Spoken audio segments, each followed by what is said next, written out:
Hello, and welcome to the Paul Green Comedy PaulCast for July 28, 2024, episode 242.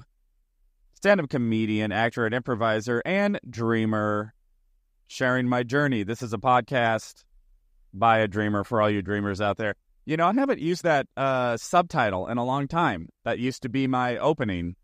It's a podcast for dreamers by a dreamer. I don't know. I don't know why I stopped saying that.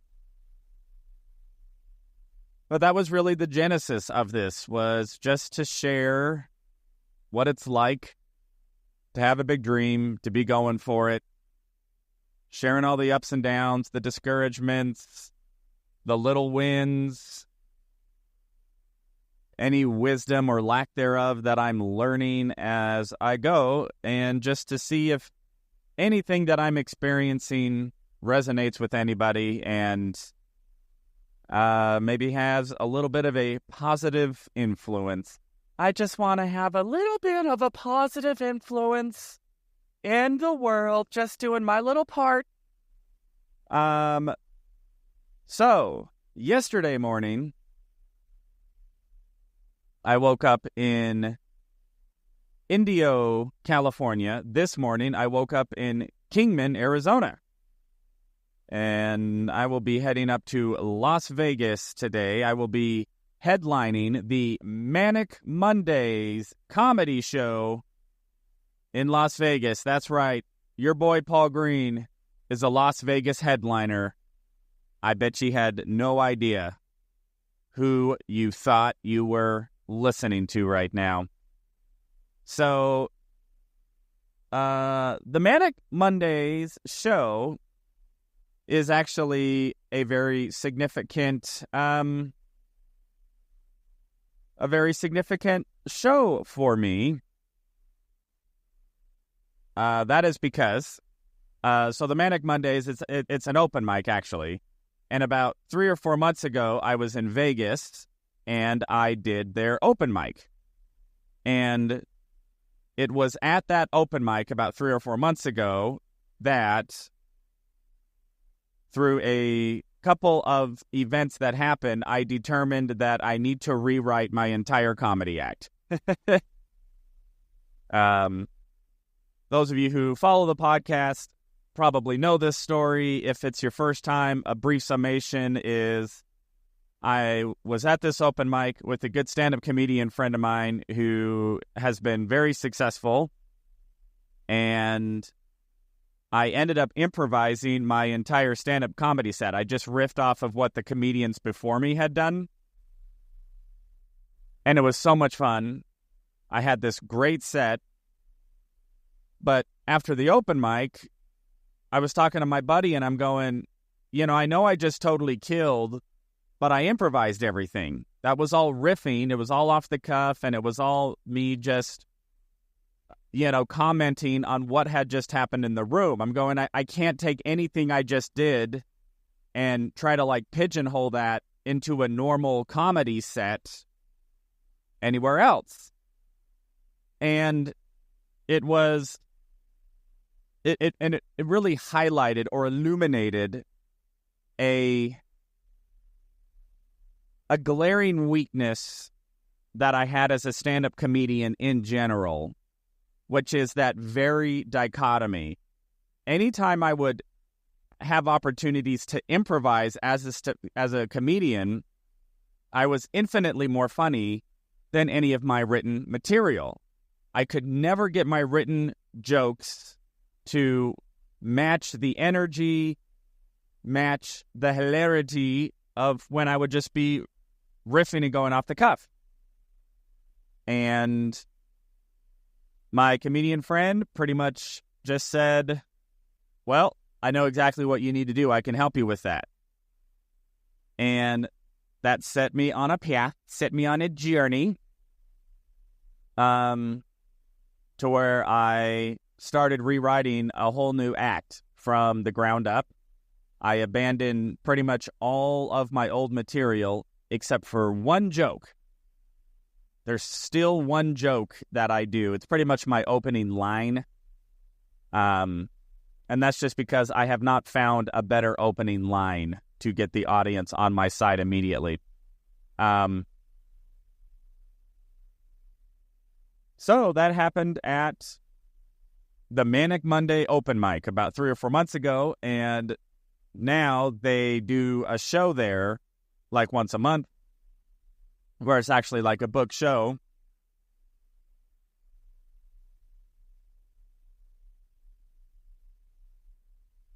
So, yeah, so they do a show there. It's a book show, and I will be headlining it, which is very exciting. So I will be in Vegas tonight headlining that show. And, yeah, really excited. Looking forward to it. It's a very different demographic than what I'm used to. It is at a bar. It's, I don't want to be critical, but it is more ruffian types of individuals. That's not a judgment of who they are as people. But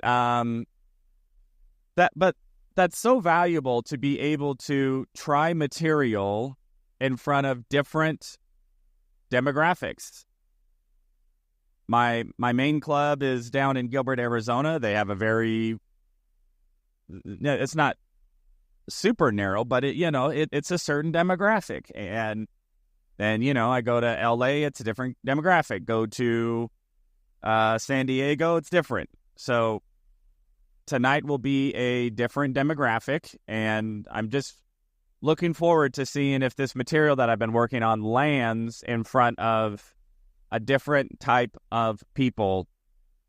And it's a Monday night, and it's at a bar, and it's in Vegas. So very excited to see how that goes. Other than that, I don't have a whole lot going on this week. Next week is going to be a huge week for me. I've got 3 very big shows, 2 down in Tucson and another one back at my home club in Gilbert. So we have been marketing ferociously to try to get tickets sold to those shows. It has been going okay. Not super great. Not nearly as great as we had hoped, but it has been going. So we'll see how things pan out here these last 2 weeks. So other than that, not a whole lot to report. Just looking forward to this show tonight. Still trying to write new stuff. I should talk about that real quick. I did do my 2 open mics in Phoenix yesterday. So I woke up. So Saturday night I was in Temecula. Sunday I did 2 open mics in Phoenix, and then drove to Kingman, Barstow, San Bernardino. That's right, Route 66, baby. And then I'll be in Vegas tonight, and then I'll be back in Phoenix. But I tried a bunch of new stuff at the open mic. I still don't feel like I'm finding the next avenue here of whatever the next 20 minutes or so of this new act that I'm writing is going to be. So I am just writing pages and pages of stuff, and just none of it really feels like it's it. So I don't know what else to do other than just keep putting pen to paper and hope that I'll be able to filter through a bunch of garbage and start to find whatever the next bit is. So other than that, let's now shift to my commentary on the 48 Laws of Power. If this is your first time, I have been reading the 48 Laws of Power, or listening to it rather, on Audible, and commenting on the laws. Now, today's law I am actually 100% on board with, which is very rare. And the law is recreate yourself. And I love everything about this idea. First of all, what I love about this is it's actually inward facing. It's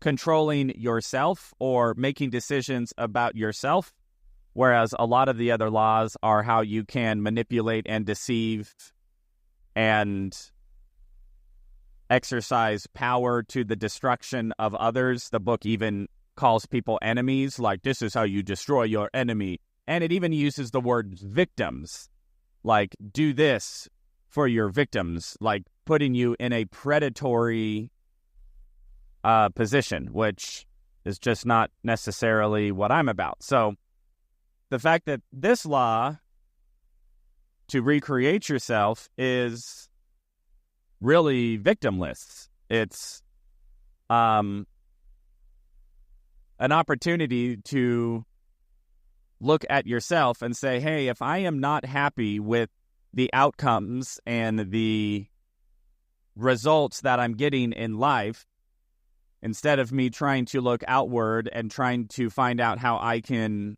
take from other people or defraud other people or defeat or victimize others, how can I look inwardly, look at how am I showing up in the world?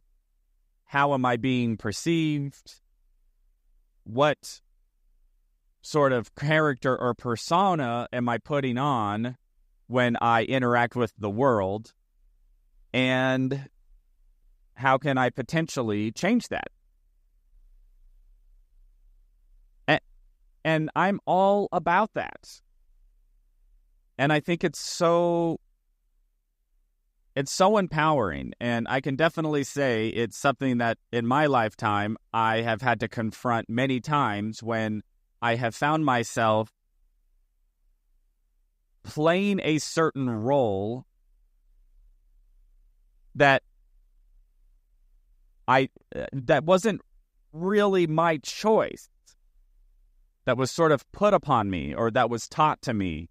Like, oh, well, you know, you were raised in this demographic, you were raised in this religious belief, you were raised in this sort of political ideology, you were raised in this certain cultural expectation, and, you know, just based off of the experiences that you have in life, it starts to mold this personality and this sort of character that I go, oh, well, I guess this is who I am. And because this is who I am, this is what I expect to happen. And this is how I show up. And this is the results that I get. And it can seem so finalized. It can seem so etched in stone that like, oh, well, this is who I am. And there's no other choice for me. This is just my life, my lot in life. And I'm not suggesting that there are not certain absolutes that do exist in my life, but I can definitely say that there is a tremendous amount of flexibility and a tremendous degree of variable or amount of variables. And even within my short lifetime thus far, I have made drastic shifts and adjustments to my personality, to my belief systems, to my character, and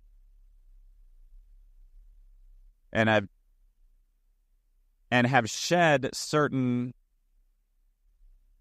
personality traits and characteristics and expectations, and have definitely experienced very different results that are far more fulfilling and exciting and drastically inconsistent to who I ever thought I was supposed to be or who I thought I had to be in order to, exist successfully in life. And, it's one of those easier said than done. I totally get that. But it is doable, and I always try to be self-reflective about that. When I just go, I'll just have these moments of like, why did I say that certain thing, or why did I feel a certain way, or why did I act in that manner, in that certain situation, and I know I'm being very vague. I don't think I want to get too personal and like start sharing like specific examples, but I will find myself reflecting on that a lot and going, oh, that's interesting that, you know, somebody said something to me and my immediate response was to maybe be self-deprecating, or my immediate response was to sort of deflect, or my response was to, react with some like, oh, I got offended. And then I go, well, why was I offended? It would only be if I would only find that certain, whatever that person said, offensive if they were poking at a very real insecurity of mine. And then I get to go, well, why am I insecure about that?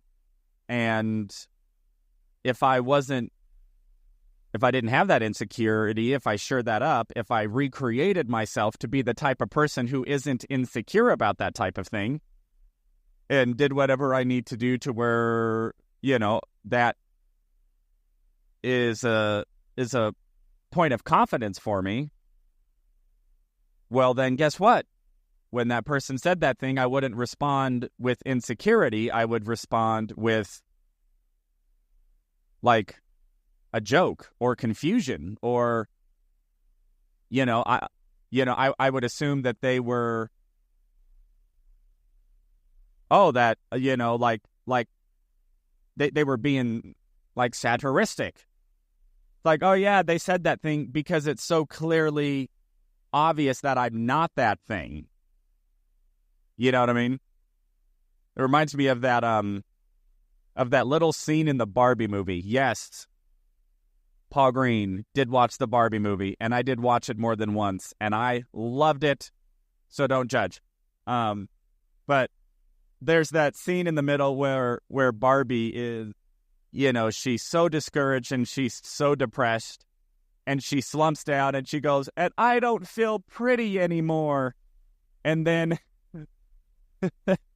they break the fourth wall, and the commentator goes, note to the filmmakers, Margot Robbie is the wrong actor to demonstrate this point.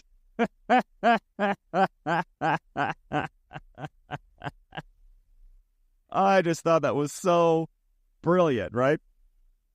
But look at just what happened there, right? It's Margot Robbie saying, I don't feel pretty, right?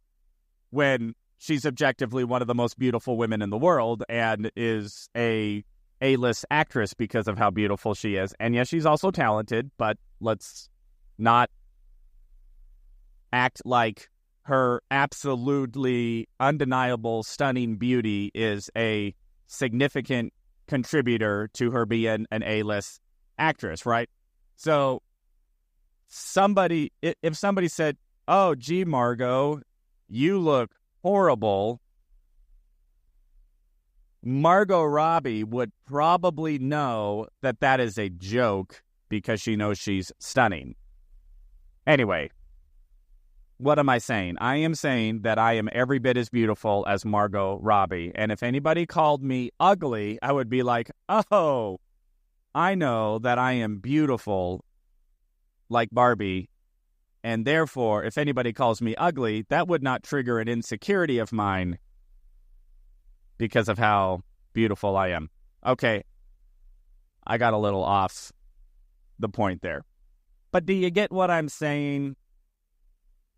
My point is that if there is something about me that I am insecure about, or that I don't, or whatever it is, it's not just insecurities. I'm just using that as a